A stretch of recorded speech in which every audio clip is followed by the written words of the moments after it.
이제 하나님의 말씀 시편 23편 1절부터 마지막 6절까지 다 찾으셔서 우리 한 목소리로 이 시편을 읽겠습니다.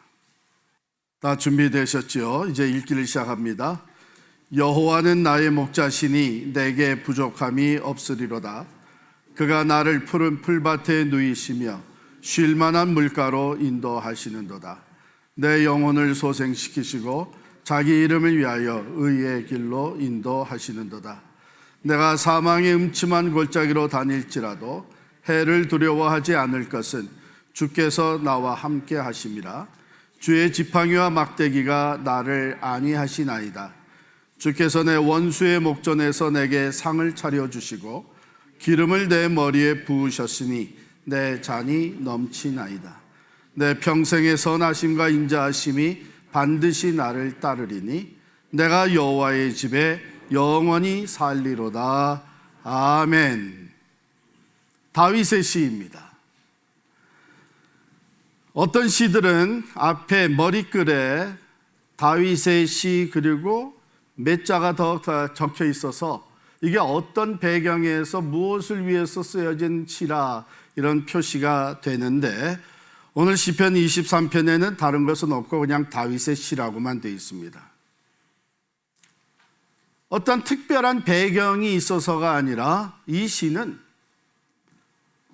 어떤 상황에서나 있는 그대로 많은 사람들에게 은혜와 감동을 끼치는 시인 것입니다. 성경학자들은 이 시를 다윗이 노년에 자기의 일생을 쭉 다시 리플렉션 하면서 적은 시일 것이다, 이렇게 생각을 합니다. 다윗이 하나님과 자신의 관계를 목자와 양의 관계로 묘사하고 있죠. 다윗은 이 관계에 대해서 너무나 잘 알고 있습니다. 목동 출신이거든요. 그래서 양을 돌보았던 그런 노하우가 누구보다도 많이 있었던 다윗인데, 바로 이 관계 묘사하면서 하나님 앞에서 자기 자신은 약하고 아무 저항력도 없고 또 어리석은 피조물이라고 하는 것을 고백하고 있는 것이죠. 지금까지 살아온 모든 것을 돌아볼 때에 하나님이 공급하셨고 인도하셨고 하나님께서 승리케 하셨다 하는 이 고백이 이 짧은 시에 담겨져 있습니다. 그런데 인간적으로 볼 때 다윗이 정말 어리석고 힘이 없고 보잘것없는 사람이었나요? 아니죠. 그는 일찍이 골리앗이라고 하는 거인 장군을 물맷돌로 넘어뜨린 용맹한 용사였습니다. 그리고 하나님이 기름 부어서 왕이 되게 하셨고, 그가 왕이 되어서 강대국을 이루며 주변 나라들을 정복하고 이스라엘 역사 속에 가장 강했던 나라를 세웠습니다. 그러한 사람이 자기의 삶을 돌아보면서 내가 이렇게 살아올 수 있었던 것, 내 필요가 채워질 뿐만 아니라 내가 모든 것에서 승리할 수 있었던 것은 전적으로 하나님의 은혜다. 그래서 자기 자신을 목자 되시는 하나님 앞에 양으로 묘사하고 있죠. 그러므로 이 시는 어떻게 보면 가장 겸손한 감사의 노래가 되고 있습니다. 여호와는 나의 목자시니 내게 부족함이 없으리로다. 내게 부족함이 없으리로다. I shall not be in want. 잘 생각하셔야 됩니다.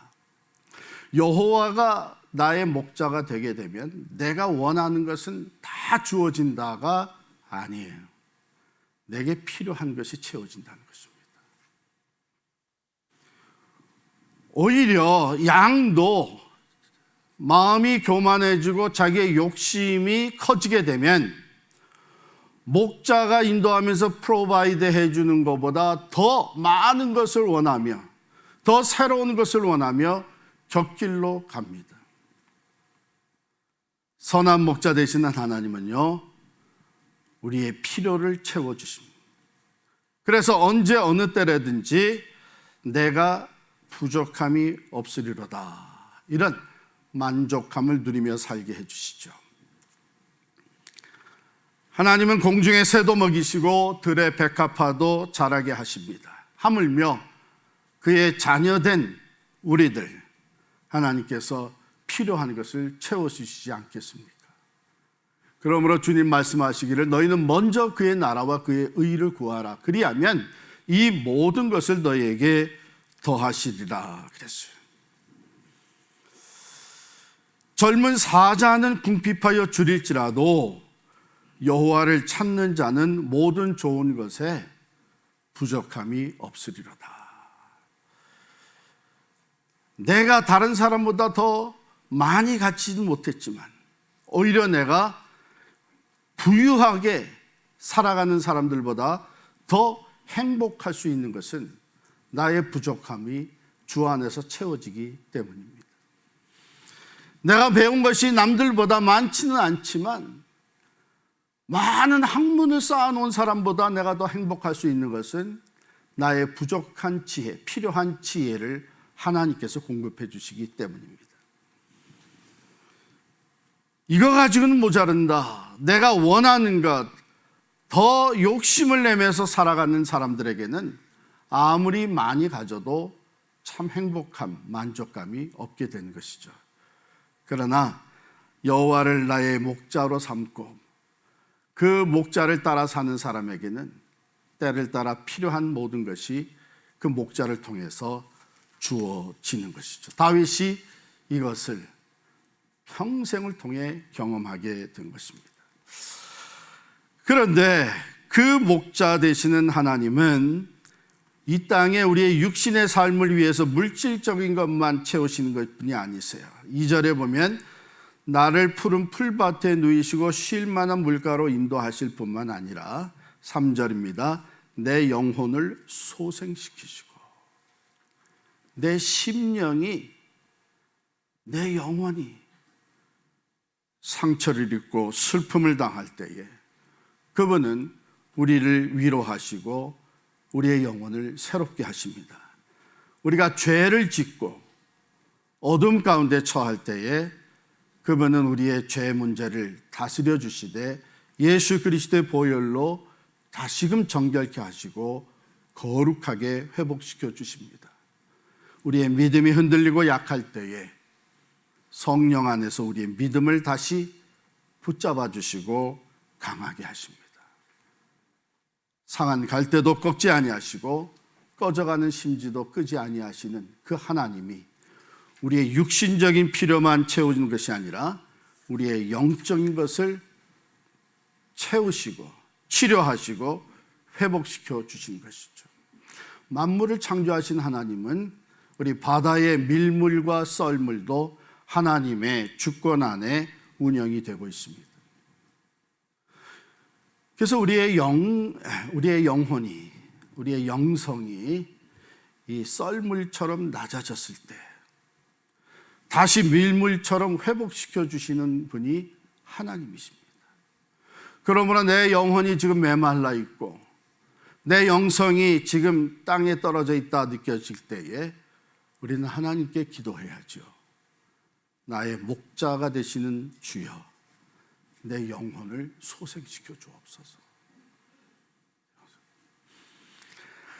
하나님께서는 우리의 기도를 들으시고 우리를 구원하여 주시고 우리를 의의 길로, 가야 할 길로 우리를 인도해 주시는데 그것을 자기 이름을 위하여 의의 길로 인도하신다 그랬습니다.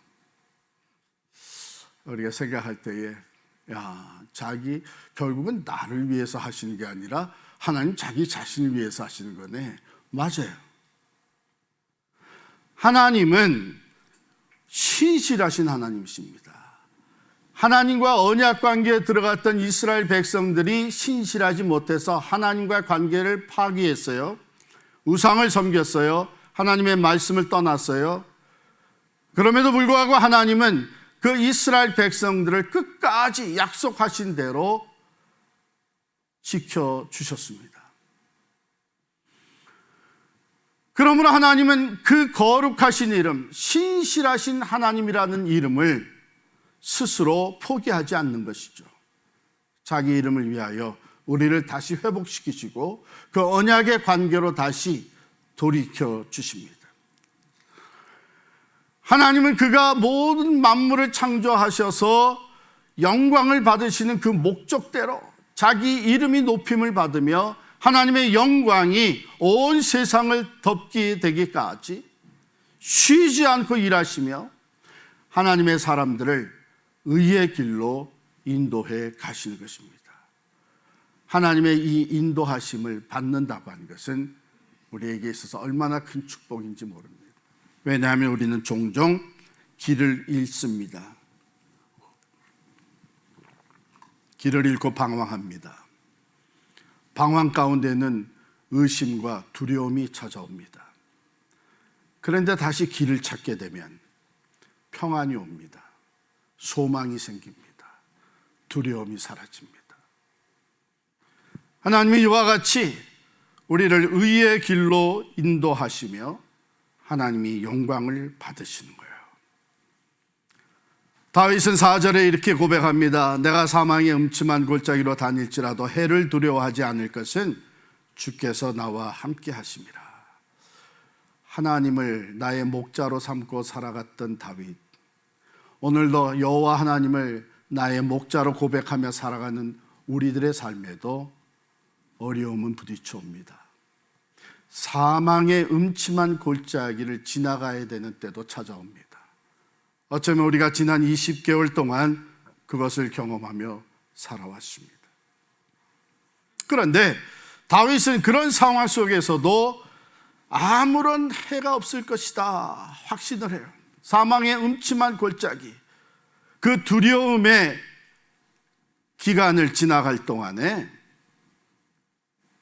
그 안에서도 마음의 평안을 얻고 담대할 수 있었던 이유는 주께서 나와 함께 하심이라. 여러분, 다윗이 사울에게 쫓김을 당하면서 얼마나 그 죽음의 위기를 많이 당했습니까? 그 다음에는 자기의 아들의 반란으로 위해서 왕위에서 쫓겨나가면서 그 죽음의 위기를 경험하지 않았습니까? 그런 모든 것을 뒤돌아보면서 내가 사망의 음침한 골짜기로 다닐지라도 주께서 나와 함께 하셨으므로 내가 해를 당하지 아니하고 그 가운데서도 소망을 잃지 아니하고 오히려 승리할 수 있었다는 고백이 그에게서 나오는 것이죠.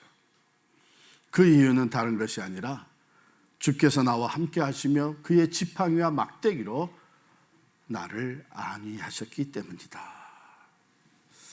이와 같이 모든 필요가 채워질 뿐만 아니라 모든 두려움에서 자유함을 얻은 것을 감사하며 노래하고 있습니다. 여기 보면 원수가 나와요. 5절, 주께서 내 원수의 목전에서 내게 상을 베풀어 주시고 기름을 내 머리에 부으셨으니 내 잔이 넘치나이다. 여러분의 삶에 원수가 있습니까? 없습니까? 여러분, 선하게 사는 사람에게도 원수는 있습니다. 내가 만일에 나는 아무와도 원수가 되지 않고 모든 사람과 내가 참 원만한 관계를 가지고 살아간다 하면 여러분들의 신앙을 한번 되돌아볼 필요가 있습니다. 왜냐하면요, 우리가 원수가 없다면 우리는 진정한 의미에서 하나님의 친구가 될 수가 없습니다. 세상과 벗된 것이 하나님과 원수되게 한다 그랬고요, 하나님과 벗이 되면 세상과 원수가 된다 그랬습니다. 예수님께서 제자들에게 말씀하시기를 세상이 나를 미워한 것처럼 너희를 미워하게 될 것이다. 그러나 두려워하지 말라. 내가 세상을 이겼노라 그랬습니다.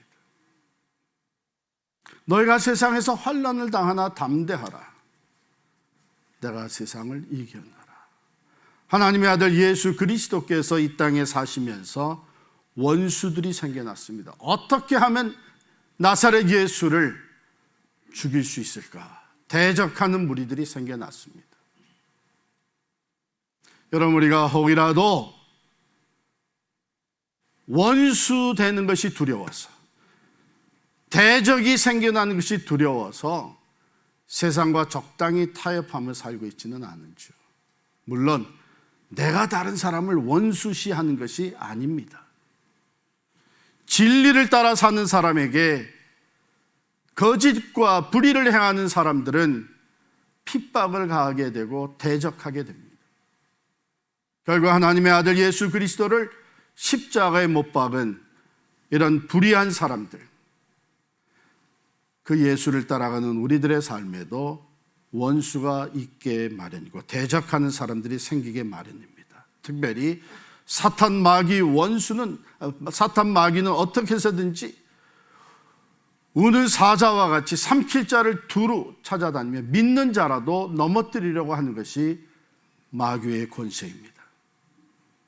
그런데 두려워할 것은 없습니다. 여기 보면 주께서 내 원수의 목전에서, 나를 원수시하고 대적하는 자들의 그 목전에서 내 영혼을 파괴시키고 내 믿음을 흔들어서 하나님의 일을 하지 못하게 하려고 하는 이 사탄 마귀 원수의 목전에서, 빤히 보는 그 앞에서 하나님께서 상을 베풀어 주시다. 이 잔치상입니다. 풍성한 음식을 차려놓은 상을 베풀어 주시고, 뿐만 아니라 머리에 기름을 부어주신다. 기름을 그냥 발라주시는 정도가 아니라 내 머리에 기름을 부으셨으니.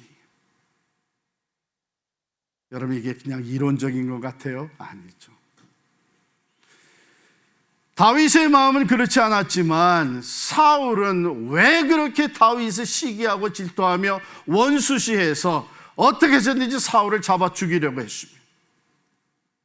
그런데 하나님은 다윗의 앞에 사울이 보는 가운데, 사울의 가문들이, 집안들이 보는 가운데 상을 베풀어 주셨습니다. 다윗을 높이 들어주셨습니다. 왕으로 세워주셨습니다. 오히려 다윗이 사울의 집안에 남은 사람들까지 다 챙기며 선을 베푸는 이런 놀라운 일을 행하셨습니다.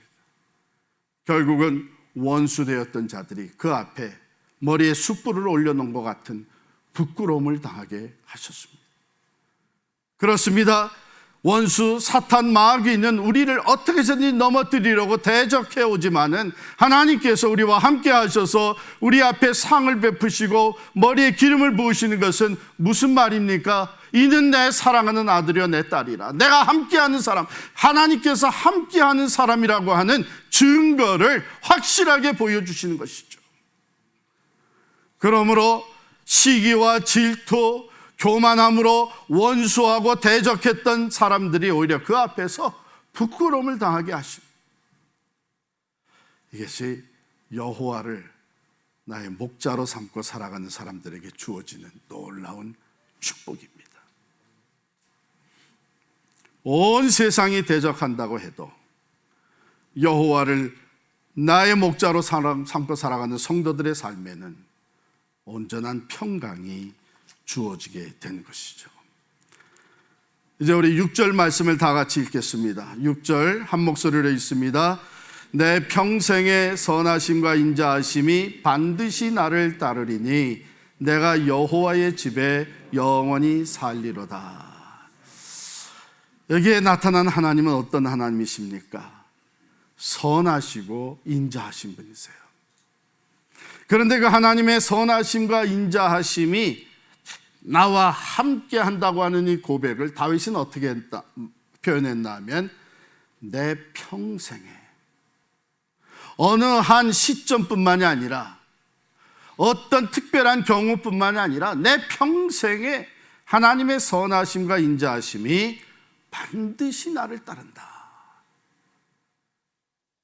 목자의 삶을 살았던 다윗은 자기의 양떼들을 위해서 가졌던 자기들의 마음과 심정, 그 이상으로 하나님께서 나를 돌보시고 나와 함께 하신다는 것을 이렇게 확실하게 고백할 수 있었던 것입니다.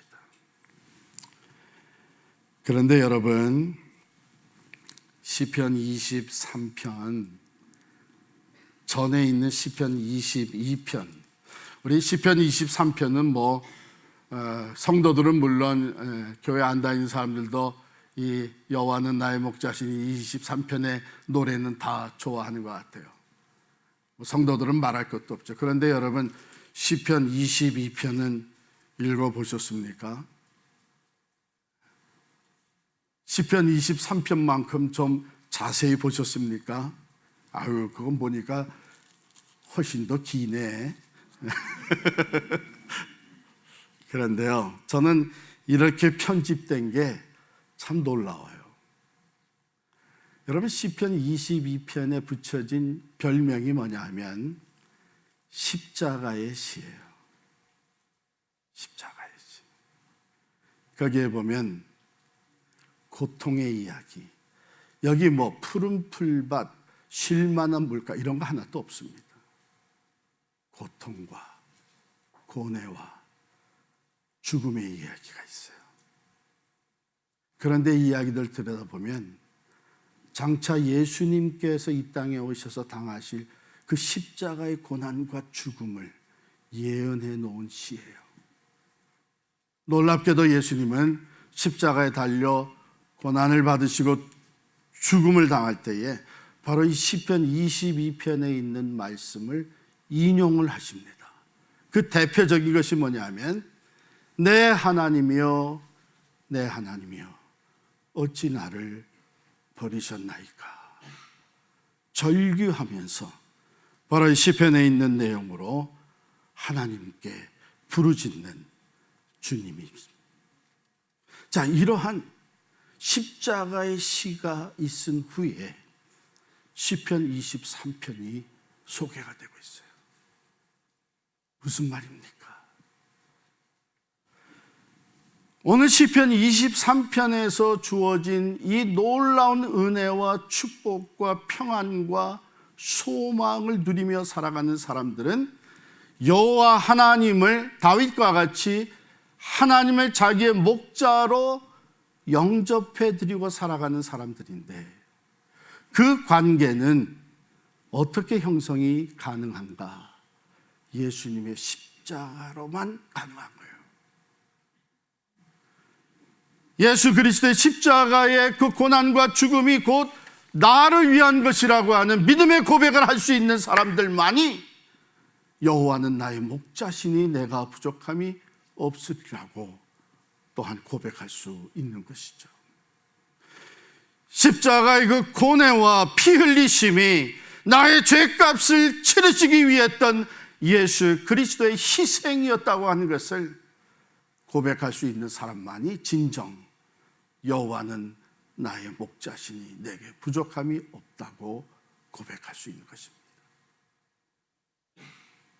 이 고백에 우리의 필요를 채우시고 우리의 길을 인도하시고 우리의 영혼을 소생시키시고 회복시키시며 사망의 음침한 골짜기에도 우리와 함께 하셔서 승리하게 하시고 내 잔이 넘치게 축복하시고 은혜로 이끄시는 그 하나님, 다윗은 그 하나님의 선하심과 인자하심이 평생에 나와 함께 하실 것이다, 이렇게 고백하고 있습니다. 그 독생자도 아낌없이 내게 내어주신 하나님께서 나를 포기하실 이유가 하나도 없다.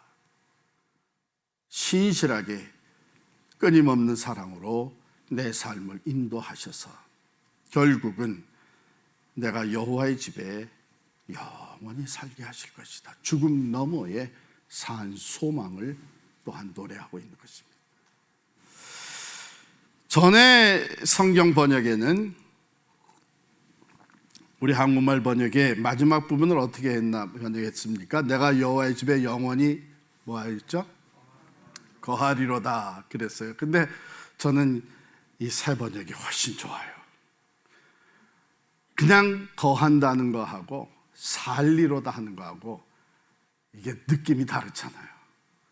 바로 여기서는 영생을 분명하게 강조하고 있습니다. 평생에 하나님의 선하심과 인자하심이 나에게 부족한 것 없이 채우시고 인도하시고 또한 승리케 하시더니 내가 죽음을 맞이할 때에 그의 선하심과 인자하심은 변함없이 나와 함께 하셔서 나로 하여금 여호와의 집에, 하나님의 집에, 손으로 만든 것이 아니라 하나님이 직접 지으신 그 영원한 천국에서 영생을 누리게 할 것이다. 저는 이런 면에서 이 시편 23편은 우리 인생의 총체적 감사의 노래다, 이렇게 오늘 제목을 붙였어요. 총체적,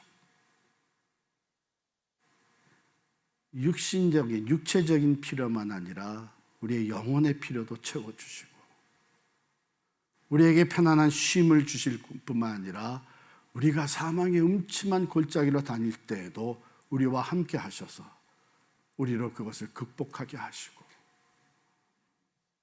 대적과 원수가 나를 향해 달려올지라도 하나님께서 함께 하셔서 오히려 그 대적들이 내 앞에 부끄러움을 당하게 하시는 하나님.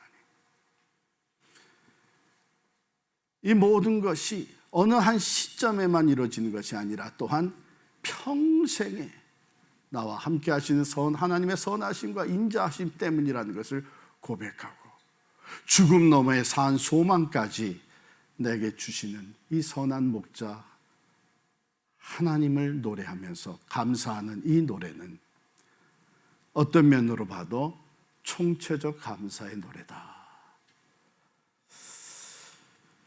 그렇습니다.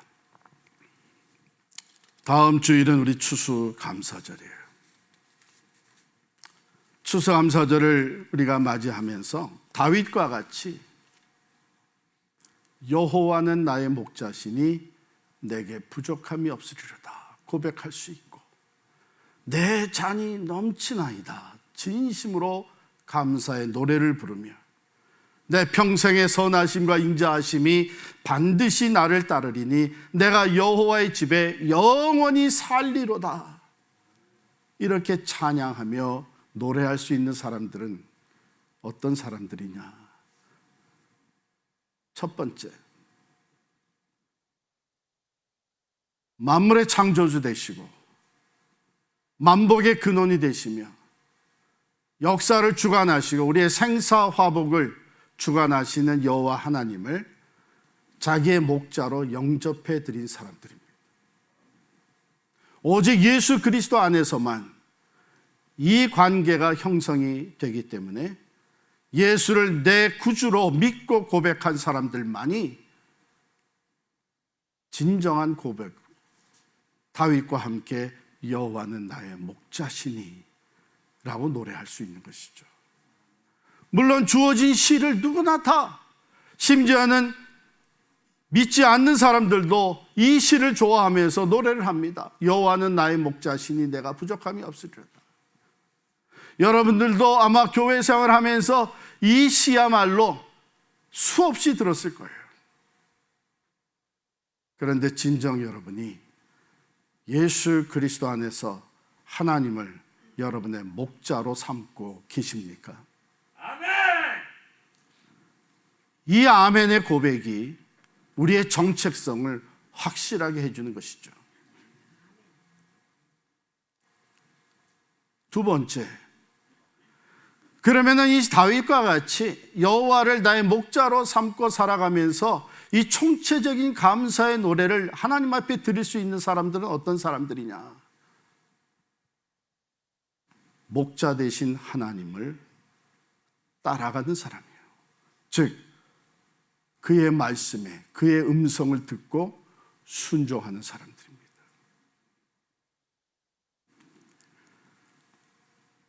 하나님을 내 목자로 고백은 하지만 삶의 내용은 내가 주인이 되어서 살아간다면, 목자의 음성을 듣고 따라가는 것이 아니라 하나님의 말씀과는 상관없이 내 판단과 내 선택과 내 경험과 내 이론을 앞세우고 살아간다면, 입술로는 여호와는 내 목자신 내게 부족함이 없다고 외울 수는 있을지 몰라도 진정 그의 삶에는 총체적인 감사의 노래가 울려 퍼질 수는 없는 것입니다.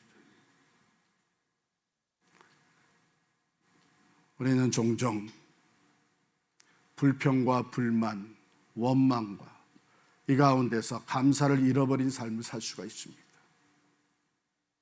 심지어는 하나님에게도 원망하면서 감사를 잃어버리고 살 수 있습니다. 그런데 가만히 생각해 보세요. 이게 누구의 문제인가? 저는 분명히 선포할 수 있습니다. 열이면 열. 내가 목자의 음성을 듣고 따르지는 아니하고 내 판단과 내 선택을 앞세워 나가는 가운데 감사가 아니라 불평이, 만족이 아니라 불만이 내 삶에 자리 잡게 되는 것입니다. 그러나 진정 다윗과 같이 겸허한 마음으로 여호와를 나의 목자로 고백하며 내가 어떤 상황에 이르렀어요, 어려웠을 때뿐만 아니라 내가 왕으로서 온 세상을 다스릴 수 있는 권위를 가졌을 때에도 여호와는 나의 목자시니 고백하면서, 하나님 이건 어떻게 하면 좋겠습니까? 하나님께 묻고 하나님의 말씀을 따라서 순종하며 살아갈 때에 그의 삶에는 진정한 감사의 노래가 울려 퍼지게 되는 것이죠. 모든 면에 있어서 언제든지 총체적인 감사로 하나님께 영광을 돌릴 수 있게 되는 줄을 믿습니다. 그러므로 오늘 맨 처음 앞에 여호와는 나의 목자라고 하는 고백이 얼마나 아름답고 귀한 건지 모릅니다. 여호와는 이 세상의 목자시고 예수 그리스도는 온 세상의 구세주시고 하나님은 그 수많은 양들을 인도하시는 목자시고 예수 그리스도는 모든 사람을 구원하시. 그렇습니다. 맞습니다. 그러나 중요한 것은 그 하나님이 나의 목자가 되시느냐는 거예요. 그 주님이 나의 구세주가 되어 계시냐 하는 것입니다. 주님 말씀하셨습니다. 나는 선한 목자라. 선한 목자는 양들을 위하여 목숨을 버리거니와. 요한복음 10장 14절의 말씀이죠. 또한 말씀하십니다. 나는 선한 목자라. 나는 내 양을 알고 양도 나를 아는 것이. 이것은 진정한 관계 속에서 예수 그리스도 안에서 하나님과 나의 관계가 형성되어지는 것이죠. 일찍이 헨리 월드 비처라고 하는 분이 이 시편 23편에 대해서 설명한 내용을 제가 소개하고 이것을 결론으로 삼겠습니다. 다윗이 지은 많은 시 중에 시 23편이야말로 가장 감미로운 시라고 할 수 있다. 새가 공중을 날면서 아름다운 소리로 노래하듯 이 짧은 시는 이 세상을 노래로 가득 차게 한다. 이 노랫소리는 고난을 사라지게 하고 슬픔에 잠긴 자들을 위로하며 안식을 준다. 이 시는 감옥에 갇힌 자를 위로하고 의심을 사라지게 했다. 낭망한 군인들에게는 용기를, 병든 자에게는 새 힘을, 뼈아픈 슬픔을 이기지 못하는 과부와 고독한 고아들에게는 위로를 주었다. 죽어가는 군인들은 이 시를 들으며 평안히 눈을 감았고 음침한 병원은 이 시로 빛을 받았으며 옥에 갇힌 자들은 이 시를 읽고 자유함을 누렸다. 그리스도인으로서 노예된 자들은 이 시를 읽으면서 위로를, 주인이 누리지 못하는 자유를 누렸고 사랑하는 사람을 떠나보내는 자들은 이 시를 읽으면서 위로를 받았다. 이 시는 앞으로도 많은 사람들에게 위로를 줄 것이다. 당신의 자녀들과 나의 자녀들, 그리고 자녀들의 자녀들을 향해, 그리고 모든 시대의 사람들에게 노래하며 위로를 줄 것이다. 이 세상의 종말이 이르기까지, 그리고 마지막 성도가 하늘나라에 들어가기까지 이 시는 그 날개를 접지 아니할 것이다. 그러고서 하나님의 가슴으로 날아가 하늘의 모든 소리들과 함께 합하여 영원히 아름답고 기쁜 노래로 노래할 것이다. 이 시의 고백이, 이 시의 총체적인 감사가 여러분과 그리고 우리 자녀들의 것이 될 수 있기를 간절히 축원합니다. 기도하겠습니다.